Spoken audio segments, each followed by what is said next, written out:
Mark chapter 3.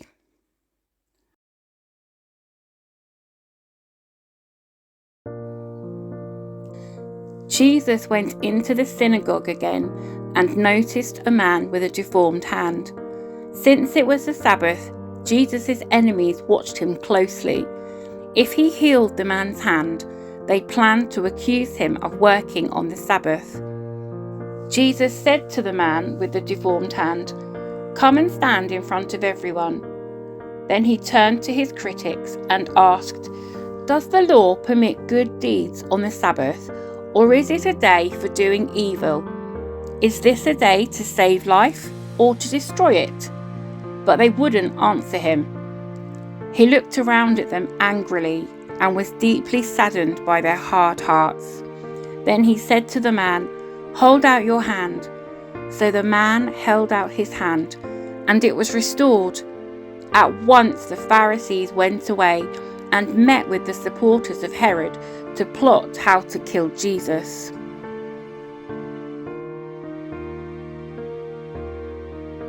Jesus went out to the lake with his disciples, and a large crowd followed him.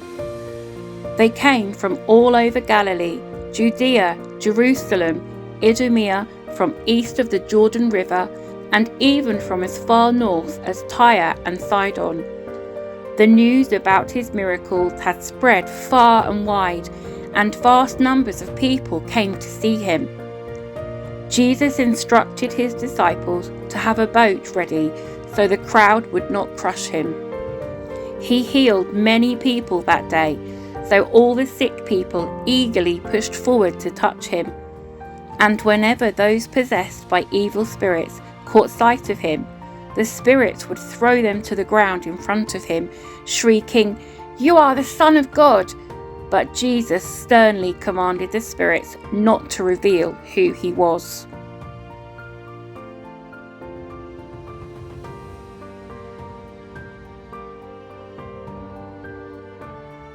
Afterward, Jesus went up on a mountain and called out the ones he wanted to go with him, and they came to him.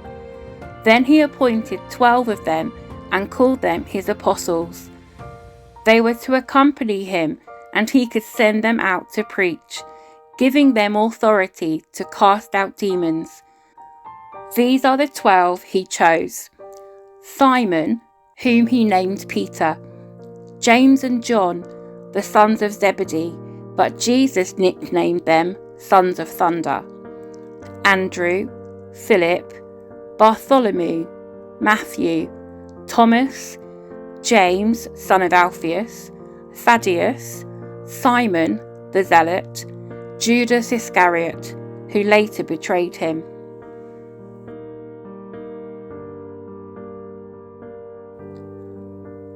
One time Jesus entered a house, and the crowds began to gather again.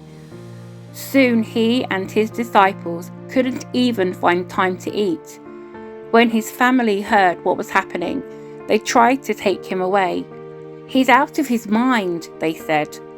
But the teachers of religious law who had arrived from Jerusalem said, "He's possessed by Satan, the prince of demons. That's where he gets the power to cast out demons." Jesus called them over and responded with an illustration. "How can Satan cast out Satan?" he asked. "A kingdom divided by civil war will collapse. Similarly, a family splintered by feuding will fall apart. And if Satan is divided and fights against himself, how can he stand? He would never survive. Let me illustrate this further. Who is powerful enough to enter the house of a strong man and plunder his goods? Only someone even stronger, someone who could tie him up and then plunder his house.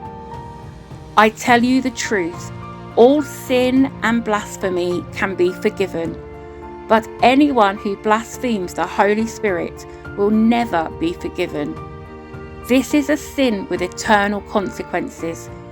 He told them this because they were saying, "He's possessed by an evil spirit."